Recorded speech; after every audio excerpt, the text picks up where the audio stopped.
नमस्कार संस्कृत के प्रिय विद्यार्थियों, आप सभी का बहुत बहुत स्वागत है मैग्नेट ब्रिज पर। मैं पंकज तिवारी। तो आज हम लोग पढ़ने वाले हैं मल्टीपल चॉइस क्वेश्चन, बुद्धि सर्वार्थ साधिका, जो हमारा पाठ है अष्टमः पाठा। तो आप लोग जल्दी से जल्दी वीडियो को लाइक कर दीजिए और अपने दोस्तों तक शेयर जरूर कर दीजिए। भारत का एकमात्र ऐसा प्लेटफॉर्म मैग्नेट ब्रिज है जो आपको 100% फ्री एजुकेशन देता है। 100% फ्री एजुकेशन के साथ साथ मैग्नेट ब्रेन्स आपको प्रोवाइड कराता है दो प्लेटफॉर्म, एक तो मैग्नेट ब्रेन्स इंग्लिश मीडियम और magnet brains Hindi medium. Hindi medium की बात करूं तो क्लास 6 से लेकर के क्लास 12 तक Delhi board, Bihar board, UP board, MP board, Rajasthan board, इन सभी बोर्डों का पाठ्यक्रम बिल्कुल और बिल्कुल फ्री दिया जाता है, वो भी क्वालिटी कंटेंट के साथ।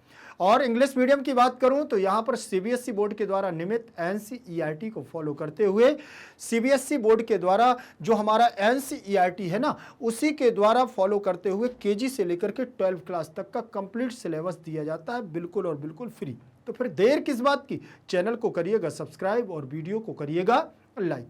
एक बात और ध्यान रखना कि मैग्नेट ब्रेन्स क्लास 6 से लेकर के क्लास 12 तक के हिंदी मीडियम और इंग्लिश मीडियम के नोट्स भी प्रोवाइड कराता है। वो नोट्स जो आपकी परीक्षा में बेहतर से बेहतर और अच्छे से अच्छे नंबर लाने में आपकी मदद करेगा। तो नोट्स की जानकारी जल्दी से जल्दी देखें, लिंक के डिस्क्रिप्शन बॉक्स में तो आपको मिलेगा ई नोट्स और ई बुक्स, वहां से संपूर्ण जानकारी आपको प्राप्त हो जाएगी। चलिए क्लास पर चलते हैं। कक्षा 6वीं संस्कृत, बुद्धि सर्वार्थ साधिका। देखिए अष्टमा पाठा मल्टीपल चॉइस क्वेश्चन।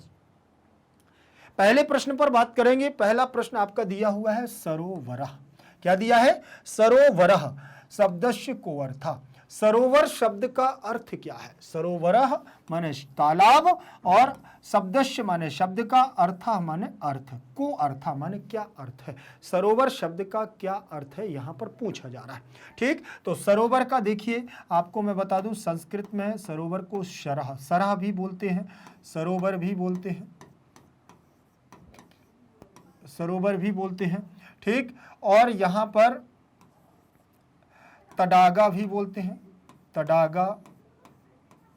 ठीक, ये हम संस्कृत में इसको बोलेंगे। फिर इसके बाद हिंदी में इसको बोलेंगे तालाब, खरगोश, हाथी, परछाई, और बाकी तो हो नहीं सकेंगी। ठीक, तो ध्यान रखिएगा, इसका आपका आंसर क्या हो जाएगा? तालाब हो जाएगा। क्या हो जाएगा इसका आंसर? आपका तालाब हो जाएगा। ठीक, सरोवरः शब्दस्य को अर्थ तालाब। इसके बाद आगे बढ़ेंगे प्रश्न क्रमांक दूसरे पर। इसमें लिखा हुआ है गजः। गजः शब्दस्य को अर्थ। गजः शब्द का अर्थ क्या है? तो मैं आपको पहले बता दूं कि यहां पर देखिए इतने सारे ये लिखे हुए हैं, इसको संस्कृत में हम कहेंगे तडागा, तडागः, या इसको बोलेंगे हम सरह, या इसको बोलेंगे सरोवरः। ठीक है, और इसको बोलेंगे हस्ती, इसको बोलेंगे गजः, इसको बोलेंगे शशः, इसको बोलेंगे शशकः, और इसको चंद्रमा को बोलेंगे चंद्रः। ठीक, ये संस्कृत रूप है। तो यहां पर गजः शब्द का अर्थ पूछा गया है। गजः शब्द का अर्थ क्या होगा आप लोग मुझे कमेंट सेक्शन में जरूर दीजिएगा। ठीक है, और यहां मैच करते जाएं। हाथी, गजः शब्द का अर्थ क्या है? हिंदी में हाथी। हम लोग संस्कृत में इसको गजः बोलते हैं, हस्ती बोलते हैं, और इसको हम लोग और भी कुछ बोल सकते हैं। कैसे? गजानन। ठीक है ना, जिसका हाथी के समान आनन होता है तो हाथी ही है, तो गजानन गणेश का भी पर्यायवाची है। ठीक, तो ध्यान रखिएगा, गज का मुख लगने के कारण ही गणेश को हम गजानन बोलते हैं, गज आनन बोलते हैं कि नहीं। तो यहां हाथी हमारा गजः शब्द से हाथी का तात्पर्य हो जाएगा। फिर इसके बाद हम लोग चलेंगे प्रश्न क्रमांक 3। प्रश्न क्रमांक 3 दिया हुआ है जिसमें लिखा है खरगोश। कस्य शब्दस्य अर्थ। खरगोश शब्द का अर्थ क्या है? खरगोश शब्द का क्या अर्थ है? किसका अर्थ है? खरगोश जो दिया हुआ है वो किस शब्द का अर्थ है? मैंने अभी आपको बताया था। ठीक, तो फिर से आप लोग ध्यान से अगर सुनेंगे एक एक प्रश्न को, आपको अगले प्रश्न का आंसर मिलता जाएगा।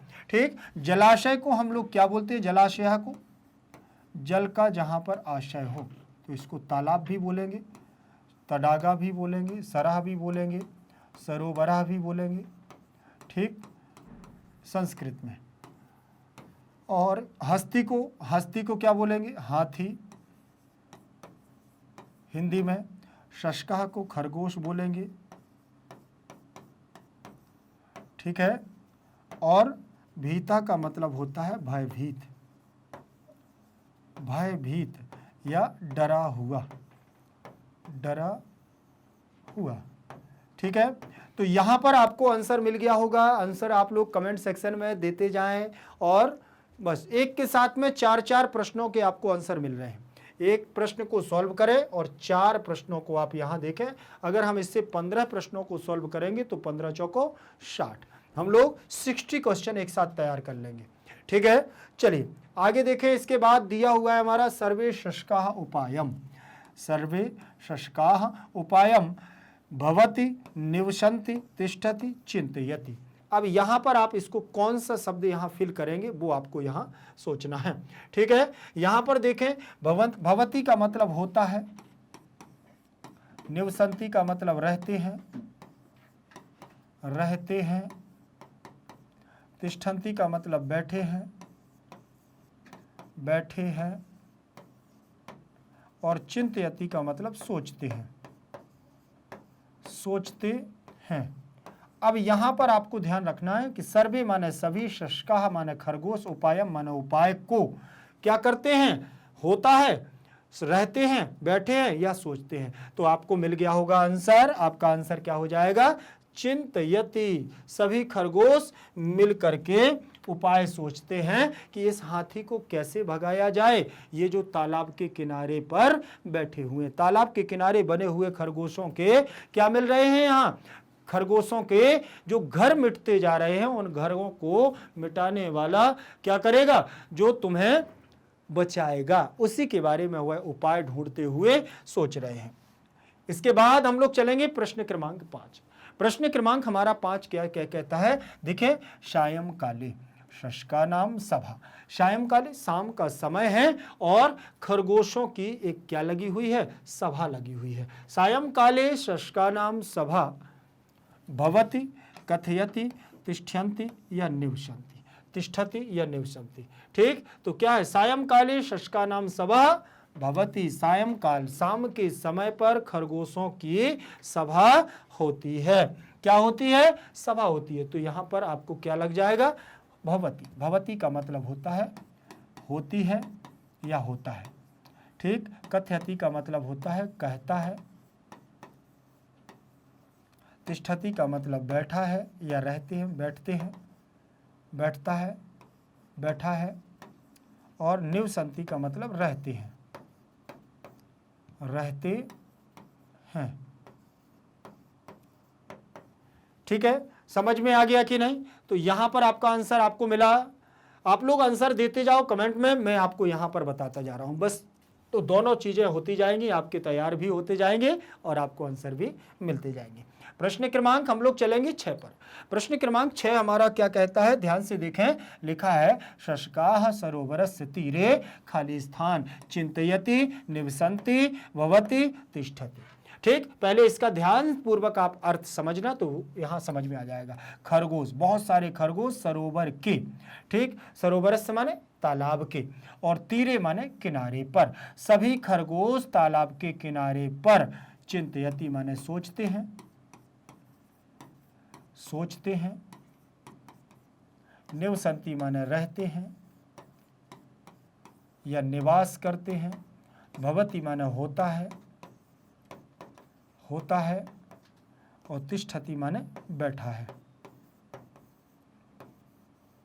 बैठता है, ठीक है। तो क्या है, यहां पर सभी खरगोश क्या कर रहे हैं, तालाब के किनारे पर रहते हैं, इसीलिए इसका आंसर क्या हो जाएगा, निवसन्ति। क्या आंसर हो जाएगा, निवसन्ति। आपको आंसर मिलते जा रहे हैं ना, बस आपको ऐसे ही याद करते जाना है और आपसे बनते भी जाएंगे। फिर लिखा हुआ है, किम चंद्रः सरोवरे। क्या चंद्रमा सरोवरे माने सरोवर में, तालाब में।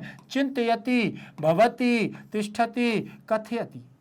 बताइए, क्या चंद्रमा, किम माने क्या, चंद्रः माने चंद्रमा, सरोवरे माने तालाब में, चिंतयति माने सोचता है, सोचते हैं, सॉरी सोचता है। भवति माने होता है, सरोवर में होता है, और तिष्ठति माने रहता है या स्थित है, स्थित है। कथयति माने कहता है, कहता है। ठीक है, बताइए क्या चंद्रमा सरोवर में स्थित है? कौन कहता? हाथी कहता है खरगोश से। तो क्या हो जाएगा आंसर? तिष्ठति। फिर इसके बाद दिया हुआ है अगला प्रश्न हमारा 8वें नंबर का। कह चंद्रम नमति। कह माने कौन, चंद्रम माने चंद्रमा को, नमति माने नमस्कार करता है। कौन चंद्रमा को नमस्कार करता है? जब आपने देखा कि क्या बना हुआ था, क्या बना हुआ था, जल्दी से बताएं। नीचे एक तालाब बना हुआ था। क्या बना हुआ था?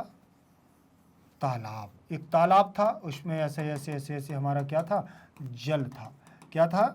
जल बना हुआ था, पानी भरा हुआ था। ठीक है, क्या बना हुआ था? यहाँ पानी भरा हुआ था। ठीक, पानी था ना तालाब में? भैया पानी ही होगा तालाब में, और कुछ होगा क्या? ठीक है, ये पानी भरा हुआ है, तालाब बना था। और तालाब के बाद ऊपर जो था आकाश में, आकाश में क्या था? आकाश में ऐसे नीले रंग का आकाश था, और वहां पर एक क्या था? चंद्रमा। क्या था? चंद्रमा। आकाश में चंद्रमा था, और वो चंद्रमा का पानी में जब आप देखोगे तो चंद्रमा का क्या दिखता है? प्रतिबिंब। प्रतिबिंब दिखता है। चंद्रमा का प्रतिबिंब दिख रहा था, ऐसे एक प्रतिबिंब दिख रहा था। प्रतिबिंब का मतलब जानते हो? परछाई। प्रतिबिंब का मतलब क्या होता है? परछाई होती है, छाया। जैसे हम लोग देखते हैं कभी ऊपर चंद्रमा दिखता है और नीचे पानी भरा हो तो चंद्रमा हम लोगों को पानी में दिखाई देने लगता है। ठीक, आप भी कभी देखना टब में पानी भरा हो तो आप अपना फेस देखोगे तो उसमें आपको अपना फेस दिख जाएगा। देखो ऊपर चंद्रमा और नीचे दिख रहा है। लेकिन यहाँ से हस्ती राजा आए। हाथी राजा कहाँ चले? सूंड हिला के कहाँ चले? हाथी राजा कहाँ चले? सूंड हिला के कहाँ चले? मेरे घर भी आओ ना और हलवा पूड़ी खाओ ना। ऐसा आपने सुना है? हस्ती राजा। तो हाथी राजा जैसे आए और उन्होंने क्या किया? चंद्रमा को देखा। किसको देखा? चंद्रमा को देखा। चंद्रमा को देखा और चंद्रमा को देख करके नमस्कार करने लगे। तो पूरा नहीं बना हाथी, बस थोड़ा सा मैंने फेस बनाया उसका। ठीक, तो यहाँ देखें चंद्रमा दिख रहा है आकाश से नीचे तालाब में। तालाब में देखा तो कह चंद्रम नमति। कौन चंद्रमा को नमस्कार करता है? तो हाथी राजा करते हैं। कौन करता है? हाथी राजा। तो आंसर में देखो शशकाह का मतलब तो होता है खरगोश। क्या होता है? खरगोश। और चंद्रह का मतलब चंद्रमा। चंद्रह का मतलब चंद्रमा। छाया का मतलब परछाई, परछाई। और गजह का मतलब हाथी। कौन करता है नमस्कार? हाथी करता है। कौन करता है? हाथी करता है। तो आंसर के रूप में आपको क्या मिलेगा? गजह। कौन करता है? गजह। ये दिख गया है ना आपको कौन कर रहा है नमस्कार? चंद्रमा को देख करके हाथी राजा। ठीक, समझ में आ गया? चलिए आगे बढ़ेंगे और आगे हम अगला प्रश्न चलेंगे अगले प्रश्न पर। अगले प्रश्न में क्या दिया गया है? 9 नंबर का प्रश्न। इसमें लिखा है के सुखेन तिष्ठति। के माने कौन, के का मतलब कौन, सुखेन माने सुखपूर्वक, तिष्ठति माने रहने लगे। कौन सुखपूर्वक रहने लगे? गजाह। गजाह मतलब हाथी, हाथी सुखपूर्वक रहने लगे। या और शशकाह माने खरगोश। खरगोश, कहानी को याद करो समझ में आ जाएगा। मृताह माने मरे हुए, मरे हुए। और सरोवरः माने तालाब। कौन सुखपूर्वक रहने लगे? जब उन्होंने बताया कि ये चंद्रमा का स्थान है। किसने? खरगोश के राजा। शशक राज। ठीक, उन्होंने बताया कि यहाँ चंद्रमा का स्थान है, यहाँ चंद्र देवता रहते हैं और चंद्र देवता रहने की वजह से और हम लोग सुखी रहेंगे तभी कौन रहेगा, चंद्रमा खुश रहेगा। तो यहाँ से हाथी सभी चले जाते हैं और सुखपूर्वक कौन रहने लगते हैं, खरगोश। ठीक, शशकाः, यहाँ खरगोश सुखपूर्वक रहने लगते हैं। के सुखेन तिष्ठति, शशकाः सुखेन तिष्ठन्ति। ठीक, प्रश्न क्रमांक 9 के बाद 10 नंबर पर चलेंगे। यहाँ लिखा हुआ है तिष्ठन्ति प्रथम पुरुष एक वचनम रूपम अस्ति। तिष्ठन्ति शब्द प्रथम पुरुष एक वचन रूप है। ठीक, तो तिष्ठन्ति शब्द प्रथम पुरुष एक वचन का रूप, तिष्ठन्ति जो बना हुआ है, तो बताइए इसका आपको एक वचन का रूप बताना है। तिष्ठन्ति प्रथम पुरुष एक वचनम रूपम अस्ति। ठीक, बताइए जल्दी से, तिष्ठन्ति शब्द का प्रथम पुरुष एक वचन का रूप कौन सा होगा, तिष्ठता, तिष्ठति, तिष्ठन्ति, तिष्ठत। तो यहाँ एक वचन का रूप पूछ रहा है, ये तो बहुवचन का है, लेकिन वो कह रहा है प्रथम पुरुष एक वचनम रूपम अस्ति, प्रथम पुरुष एक वचन का रूप है कौन सा, तिष्ठता, तिष्ठति, तिष्ठन्ति, तिष्ठ।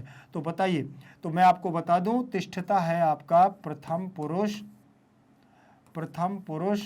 द्विवचन, तिष्ठति है आपका प्रथम पुरुष एक वचन और तिष्ठन्ति है प्रथम पुरुष बहुवचन और तिष्ठ है जो मध्यम पुरुष एक वचन। तो आपको यहां पर एक वचन, प्रथम पुरुष एक वचन का रूप देखना है, तो प्रथम पुरुष एक वचन का रूप आपका ये हो जाएगा। तो आप जल्दी से आंसर लगा दीजिए, कौन सा आंसर है, तिष्ठति। कौन सा आंसर है, तिष्ठति। इसके बाद आगे बढ़ेंगे और अगला प्रश्न होगा जीवति। क्या लिखा, जीवति जो शब्द लिखा हुआ है उसका प्रथम पुरुष बहुवचनम रूपम अस्ति। प्रथम पुरुष बहुवचन का रूप कौन सा है, प्रथम पुरुष बहुवचन का रूप कौन सा है, जीवति। ठीक, प्रथम पुरुष बहुवचन, अभी मैंने बताया ना, ये जो लिखा हुआ है ये प्रथम पुरुष एक वचन, प्रथम पुरुष एक वचन है और पूछ रहा है क्या, बहुवचन। तो ये तो जो लिखा हुआ है ये तो सेम यही लिखा है, तो ये वाला तो आंसर नहीं होगा। फिर उसने कहा बहुवचन का रूप, तो ये लिखा हुआ है आपका प्रथम पुरुष द्विवचन, प्रथम पुरुष द्विवचन का रूप है और ये लिखा हुआ है आपका प्रथम पुरुष बहुवचन। क्या लिखा है, बहुवचन। और ये लिखा हुआ है जीव, ये मध्यम पुरुष का है, मध्यम पुरुष एक वचन। ठीक, तो आंसर कौन सा हो जाएगा आपका, बहुवचन का जीवंती। जीवति, जीवतः, जीवंती। कैसे बनेगा, ऐसे बनेगा, देखो, जीवति, जीवतः, जीवंती, जीवंती। ठीक, तो बहुवचन में क्या हो जाएगा, जीवंती बन जाएगा, जीवंती। फिर इसके बाद आगे चलेंगे और आगे देखें, आगे लिखा हुआ है हमारा प्रश्न क्रमांक 12, 12 नंबर का प्रश्न है। इसको ध्यान पूर्वक देखिएगा, क्या लिखा है, गच्छति, गच्छतः, खाली स्थान में क्या होगा, रूपम अस्ति। ठीक, तो एक बार में आपको देखना है प्रथम पुरुष, प्रथम पुरुष एक वचन, द्विवचन और बहुवचन, बहुवचन। ठीक, यहां क्या बनाओगे, गच्छति एक वचन में, द्विवचन में बनेगा गच्छतः और बहुवचन में क्या बनेगा, गच्छन्ति। क्या बनेगा, गच्छन्ति। जल्दी से बनाओ, आपकी एक्सरसाइज, उसमें एक्सरसाइज में सारे ये प्रश्न दिए हुए, ध्यान रख लेना। ठीक, एक्सरसाइज में सारे प्रश्न हैं। तो यहाँ पर कौन सा दिया हुआ है, गच्छन्ति, ये आपका क्या है, बहुवचन है। ये आपका मध्यम पुरुष का एक वचन है। ये आपका प्रथम पुरुष का बहुवचन, प्रथम पुरुष का बहुवचन। और ये दिया हुआ है आपका मध्यम पुरुष बहुवचन गच्छथ, और ये दिया हुआ है उत्तम पुरुष एकवचन, उत्तम पुरुष एकवचन। ठीक है, ऐसे देखो यहाँ बनेगा प्रथम पुरुष के बाद मध्यम पुरुष और यहाँ बनेगा आपका उत्तम पुरुष, यहाँ बनेगा आपका गच्छ, यहाँ बनेगा गच्छथ, यहाँ बनेगा गच्छसि। ठीक, यहाँ बनेगा आपका क्या गच्छथ, यहाँ बन जाएगा गच्छथः, और यहाँ बनेगा आपका क्या गच्छथ, क्या बनेगा गच्छथ। यहाँ बनेगा आपका गच्छामि, क्या बनेगा गच्छामि, और यहाँ बनेगा आपका गच्छावः, गच्छावः, और यहाँ बनेगा गच्छामः, गच्छामः बन जाएगा। तो यहाँ पर भी आप देख लीजिए गच्छति गच्छतः गच्छन्ति, आपका ऐसे बनेगा। ये गच्छामि आपका उत्तम पुरुष एकवचन का है और ये मध्यम पुरुष का बहुवचन का है, और ये गच्छ है ये मध्यम पुरुष एकवचन में बनता है कहाँ, लोट लकार में। कहाँ बनता है, ये लोट लकार में बनता है। ठीक, समझ में आ गया। चलिए इसका आंसर देख लीजिए आप, यहाँ आंसर आपका क्या हो जाएगा, गच्छन्ति बहुवचन। ठीक, गच्छन्ति। फिर इसके बाद चलेंगे हम 13 नंबर के प्रश्न पर। इसमें लिखा है चल धातु प्रथम पुरुष एक वचनम रूपम अस्ति। चल धातु से प्रथम पुरुष एक वचन का रूप क्या बनेगा, चलता, चलंती, चलती, चल। तो मैंने अभी आपको बताया ना, पठति, पठतः, पठन्ति बनेगा। ऐसे ही आपको यहां पर बना लेना है चलति, चलतः, चलंती। ठीक, तो यहां पर आपका एक वचन का रूप क्या हो जाएगा, चलती। क्या हो जाएगा, चलती। समझ में आ गया, आंसर हो गया। फिर इसके बाद आगे बढ़ेंगे और प्रश्न क्रमांक 13 नंबर के बाद हम लोग चलेंगे 14 नंबर पर। 14 नंबर का रहेगा क्रि धातु से उत्तम पुरुष बहुवचन रूप में क्या बनेगा। ठीक, तो यहां देखो कुर्वः, करोमि, कुर्मः, करोति। उत्तम पुरुष में क्या बनेगा, ध्यान रखना, उत्तम पुरुष में क्या बनेगा बहुवचन में, करोति कुरुतः, करोति कुरुतः कुर्वन्ति, फिर बनेगा अब करोसि कुरुथः कुरुथो, फिर बनेगा करोमि कुर्वः कुर्मः। ये क्रि धातु से आपका बहुवचन में बनेगा कुर्मः। ठीक, फिर इसके बाद हम लोग चलेंगे आगे 15 नंबर पर। 15 नंबर का दिया हुआ है चंद्रः पर्याय पदम अस्ति। चंद्रमा शब्द का पर्यायवाची शब्द क्या है, जलाशयः, इसका मतलब तो होता है तालाब। चरणः, इसका मतलब होता है पाद या पैर। हस्ती का मतलब होता है हाथी, और शशांकः का मतलब होता है चंद्रमा। ठीक, शशांकः। ठीक, तो यहां पर चंद्रमा का पर्यायवाची क्या हो जाएगा, शशांकः। ठीक, तो ये आपका इसका पर्यायवाची मिल जाएगा। समझ में आ गया। ये आपके 15 प्रश्न थे, यहां पर 15 प्रश्न आपके पूरे हो चुके हैं। आप लोग इनको अच्छे से करिएगा। कहीं पर कोई भी समस्या हो तो मुझे कमेंट सेक्शन में आप जरूर दीजिए। वीडियो को लाइक करते हुए अपने दोस्तों तक शेयर करिए। जिसने अभी तक चैनल को सब्सक्राइब नहीं किया वो चैनल को सब्सक्राइब जरूर कर लेंगे। भारत का एकमात्र ऐसा प्लेटफॉर्म मैग्नेट ब्रेन्स है जो आपको 100% फ्री एजुकेशन देता है। 100% फ्री एजुकेशन के साथ साथ मैग्नेट ब्रेन्स आपको प्रोवाइड कराता है 2 प्लेटफॉर्म, एक तो मैग्नेट ब्रेन्स इंग्लिश मीडियम और magnet brains Hindi medium. Hindi medium पर क्लास 6 से लेकर के क्लास 12 तक, यदि आप दिल्ली बोर्ड से हैं, बिहार बोर्ड से, यूपी बोर्ड से, एमपी बोर्ड से, राजस्थान बोर्ड से, इन सभी बोर्डों का पाठ्यक्रम बिल्कुल और बिल्कुल फ्री दिया जाता है, वो भी क्वालिटी कंटेंट के साथ। और इंग्लिश मीडियम की बात करूं तो यहाँ केजी से लेकर के 12 क्लास तक सीबीएसई बोर्ड के द्वारा निमित एनसीईआरटी को फॉलो करते हुए कंप्लीट सिलेबस दिया जाता है, बिल्कुल और बिल्कुल फ्री। तो फिर देर किस बात की, चैनल को करिएगा सब्सक्राइब और वीडियो को करिएगा लाइक। एक बात और ध्यान रखना कि मैग्नेट ब्रेन्स जो है आपको क्लास 6 से लेकर के क्लास 12 तक के हिंदी मीडियम और इंग्लिश मीडियम के नोट्स भी प्रोवाइड कराता है। वो नोट नोट्स जो आपकी परीक्षा में बेहतर से बेहतर और अच्छे से अच्छे नंबर लाने में आपकी मदद करेगा। तो नोट्स की जानकारी लिंक इन डिस्क्रिप्शन बॉक्स में आपको मिल जाएगी ई नोट्स और ई बुक के माध्यम से।